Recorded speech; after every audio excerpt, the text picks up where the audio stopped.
एक कॉलेज में दो दोस्त थे। एक दोस्त हमेशा क्लास में अच्छे मार्क्स लाता और क्लास में टॉपर की रैंक में आता, और उसी जगह दूसरा जो उसके साथ में दोस्त रहता था वो क्लास में ज़्यादा अच्छा रिस्पांस नहीं दे पा रहा था। उसका क्या रीज़न था? आप लोग कहेंगे कि एक होशियार था, वे एक होशियार नहीं था। ऐसा नहीं है, उसके वर्क पे डिपेंड है। हेलो दोस्तों, वेलकम टू इन्फॉर्म। आज मैं आपको बताऊंगा कि smart work and hard work में क्या डिफरेंस है। वह स्मार्ट वर्क से आप कैसे स्टडी करें, वह कैसे मनी को अर्न कर सकते हैं कि कम समय में ज़्यादा आउटकम मिल सके, जिससे आप हमेशा अपने जीवन में आगे बने रहें।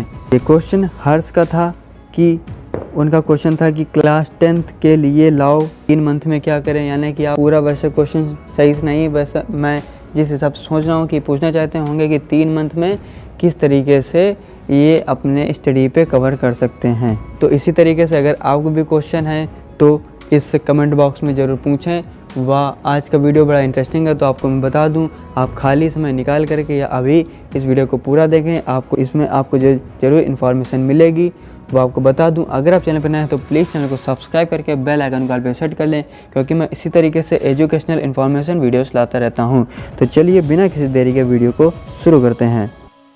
हाँ तो दोस्तों, smart work and hard work है क्या? पहले तो आप ये जान लें कि स्मार्ट वर्क यानी कि कोई काम को इस तरह करना कि हम जो उस काम को कर रहे हैं उसमें मेहनत कम लगे, वक्त समय कम लगे, व आउटकम ज़्यादा आए। तो ऐसे वर्क को हम सिंपली स्मार्ट वर्क कह सकते हैं। वह हार्ड वर्क यानी कि जिस काम को करने में मेहनत ज़्यादा लगे, समय भी ज़्यादा लगे, व आउटकम भी कम आए as compare to smart work, तो इस काम को हम लोग हार्ड वर्क कह सकते हैं।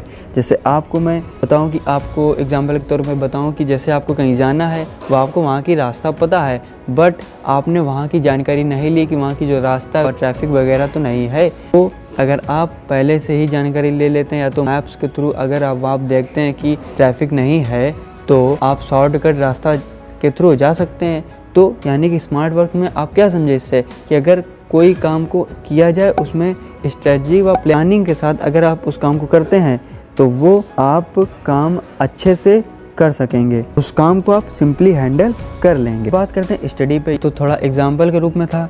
अब स्टडी पे बात करते हैं कि जो हर्ष का क्वेश्चन था कि 3 मंथ में मतलब कैसे कि अपने कोर्स को कवर कर सकते हैं। जो स्टोरी थी उसमें भी लड़का वो टॉप कर रहा था, तो किस तरीके से, तो इसमें मैं कुछ स्टडी से रिलेटेड स्मार्ट टिप दूंगा जो टॉपर्स अपने स्टडी में यूज़ करते थे। पहला तो मेरा यही आपको सजेशन है कि आप अगर पढ़ाई करें तो मैं आपको बताऊं कि अगर आप सुबह के टाइम यानी कि जिसको ब्रह्म मुहूर्त कहा जाता है हिंदू धर्म के अनुसार, कि ब्रह्म मुहूर्त में अगर आप पढ़ाई करते हैं, यानी कि अब आप अगर सुबह उठते हैं, सपोज़ आप 6 बजे भी उठते हैं, 7 बजे भी उठते हैं, तो अगर आप उस टाइम पढ़ाई करते हैं तो आपका पढ़ाई में ज़्यादा मन लगेगा। क्योंकि आप जब सुबह उठते हैं तो आपका मन शांत रहता है। जब मन शांत रहेगा तो डिस्ट्रैक्शन भी बहुत कम होंगे, तो जिसके कारण आप अच्छे से उस टाइम पढ़ लेंगे, समय में ज़्यादा उस टॉपिक को क्लियर करते जाएंगे। सबसे बड़ा डिस्ट्रैक्शन तो आपका ये स्मार्टफोन है। बता दूं कि जो student NEET, IIT, IAS, PCS बड़े लेवल के एग्ज़ाम की तैयारी करते हैं वो स्मार्टफोन को नहीं रखते। वो ये ना कहें कि मैं इस कारण बता रहा हूँ इस रिज़ल्ट को नहीं पास कर पाया, तो ऐसा काम करते ही नहीं, यानी कि वो स्मार्टफोन को रखते ही नहीं है। अगर आप ऑफलाइन कोचिंग करते हैं तो कोचिंग गए, वहाँ पे स्टडी की, अपने रूम पे आए, अपने घर पे आए, वहाँ पे स्टडी की, तो यहाँ पे कहीं पे आपका फ़ोन का यूज़ नहीं हुआ। सपोज़ आप कहीं ऑनलाइन तैयारी करते हैं तो उसमें आपको स्मार्टफोन, टैबलेट, लैपटॉप की ज़रूरत होगी। तो आप अब बहुत से स्टूडेंट तो ऐसे भी होते हैं कि जैसे कि सामने आपकी ऑनलाइन क्लास चल रही है, बट सोचा कि अब चलो थोड़ी देर इंस्टा चला लेता हूँ, व्हाट्सएप चला लेता हूँ, यूट्यूब देख लेता हूँ, बस थोड़ी देर की बात है। आपका भाई तो मल्टी टैलेंटेड है, सब कवर कर लेगा। तो आप ऐसा नहीं है, आपका माइंड फिर डिस्ट्रैक्शन में हो जाएगा, यानी कि आप पढ़ाई में कॉन्सेंट्रेट नहीं हो पाएगा। तो आपको बता दूं कि जैसे कि अब तो नए फ़ोन में सेटिंग आने लगे कि अगर आप अपने किसी ऐप में टाइमर लगा देते हैं तो अपने टाइम सेट कर लें, उस हिसाब से अगर वो टाइम ये माइंड होता है वो बहुत जल्दी डाइवर्ट हो जाता है। अब वो कैसे, इसको आराम से फुसलाकर आप समझा सकते हैं। जैसे कि अगर आपको मन हो रहा है कि चलो बाहर चलते हैं या हम अपने इंस्टा चलाते हैं, फेसबुक चलाते हैं, लो थोड़ी देर चला लें, तो बस आपको माइंड से ऐसे कहें, अपने मन को ऐसे कहें कि बस 10 मिनट और पढ़ लो, 10 मिनट और पढ़ लो, फिर मैं इस काम को कर लूँगा। तो माइंड चलो सोचेगा कि चलो ठीक है। तो इस तरीके से आप फुसला करके, समझा करके अगर आप करते हैं तो आपको पता नहीं चलेगा कि आपके 1 घंटा कब बीत गया, वह आप उस काम को पूरा करके ही उठेंगे। तो इस तरीके से अपने माइंड को समझा सकते हैं। कुछ लोग हैं वो कहते हैं कि माइंड एक बच्चा समान है, तो उसको आप शांति से समझा सकते हैं। अपनी पढ़ाई को सरल व इंटरेस्टिंग बनाने के लिए आप एक ये भी रूल को फॉलो कर सकते हैं, बी योर ओन टीचर। आप कर सकते हैं जैसे पढ़ाई भी कर रहे हैं, साथ में आप लिख लिख कर प्रैक्टिस भी कर सकते हैं। अब बहुत से स्टूडेंट्स बोलेंगे कि मुझे आलस आता है, मैं नहीं लिखूँगा, तो ये भी बोला गया कि अगर आप उस टॉपिक को तेज़ तेज़ बोल करके पढ़ते हैं तो उसमें भी आपको काफ़ी हो जाएगा। अब जैसे कि थोड़ा एग्जांपल मैं भी दूं कि जैसे कि मैंने ये वीडियो बनाया, मैंने इधर उधर से पहले सारी इन्फॉर्मेशन ली, फिर पहले से ही माइंड में सेट कर लिया, यानी कि पहले से ही माइंड में पूरा से मैंने सोच लिया था कि इस तरीके से इस वीडियो को इसकी ये स्क्रिप्ट होएगी, ये पूरा माइंड में, यानी कि किसी टॉपिक को अगर आप पढ़ते हैं तो एक बार माइंड में उसको टैकल करें, यानी कि किस तरीके। मैंने ये भी लाइन बोली थी कि बी योर ओन टीचर, यानी कि आपको खुद का टीचर बनना पड़ेगा। अगर आप माना कि रात में पढ़ाई कर रहे हैं तो आप तेज़ तेज़ तो बोल नहीं सकते हैं, आप ये भी कर सकते हैं जैसे कि आपने किसी टॉपिक को पढ़ा तो आप उसी टॉपिक को फिर से इस तरीके से पढ़ें कि जैसे किसी को पढ़ा रहे हैं, यानी कि आप खुद को उसी टॉपिक को पढ़ाएं। जैसे कि आप पढ़ाएंगे तो उससे भी आपको उस टॉपिक को अच्छे से क्लियर होता जाएगा।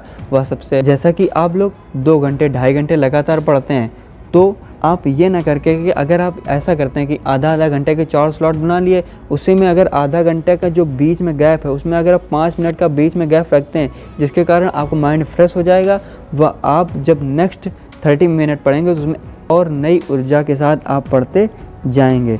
तो ये अपने जो टाइम को है लगातार ना करके कि 30 मिनट के या जिस हिसाब से आपकी कैपेसिटी है उस हिसाब से आप अपनी पढ़ाई को स्लॉट में डिवाइड कर लें। इस तरीके से आपकी इंटरेस्टिंग रूप से पढ़ाई चलती रहेगी। वो आपको ये भी बता देता हूँ कि जैसा कि एग्ज़ाम के टाइम में माइंड में प्रेशर होता है तो आप पढ़ते जाते हैं, तो उसी तरीके से एग्ज़ाम टाइम में ना रख करके आप अगर पढ़ाई कर रहे हैं तो आप माइंड में पहले से ही सेट कर लें कि आपको जो ये पढ़ाई करनी है वो आज इतने टॉपिक क्लियर करने हैं, यहाँ तक आपको पढ़ना है। अगर आप उस माइंड सेट के साथ उस टॉपिक को पढ़ते जाते हैं, उस टॉपिक को क्लियर कर लेते हैं, तभी आपको माइंड में प्रेशर रहेगा तो आप ये सोच लेंगे अगर उस टॉपिक तक नहीं पहुँचे तो मतलब एक लक्ष्य रहेगा तो आप उस टॉपिक तक तो ख़त्म ही कर देंगे। तो इसलिए अगर आप माइंड अपना सेट कर लेते हैं कि मुझे यहाँ तक पढ़ना है तो उस टॉपिक को ज़रूर आप क्लियर कर देंगे। वह ये सब बातें थी जो मैंने कुछ अपने एक्सपीरियंस व टॉपर्स के टिप को आपके एक वीडियो में पूरा बताया। वीडियो थोड़ा लंबा हुआ, उसके लिए माफ़ी चाहता हूँ।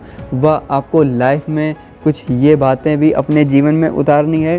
पहले तो आप ब्रह्म मुहूर्त, यानी कि जैसा कि मैंने बताया उस पर पढ़ाई करें, वह ब्रह्म मुहूर्त में अगर आप योगा करते हैं, व्यायाम करते हैं तो आपका जिससे कि माइंड शांत रहेगा, जिससे कि माइंड में ज़्यादा डिस्ट्रैक्शन नहीं होंगे।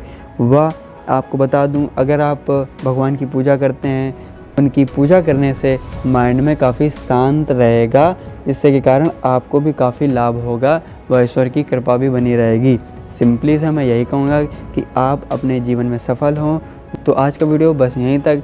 ये आपको टिप व जो आज मैंने वीडियो में बताया, अपना एक्सपीरियंस शेयर किया, आपको अच्छा लगा हो तो प्लीज़ वीडियो को लाइक ज़रूर करें, कि वीडियो को लाइक करें और चैनल को सब्सक्राइब करके बेल आइकन कॉल पे सेट कर लें, क्योंकि मैं इसी तरीके से एजुकेशनल इन्फॉर्मेशन वीडियोस लाता रहता हूँ। तो आज का वीडियो बस यहीं तक। जय हिंद, वंदे मातरम।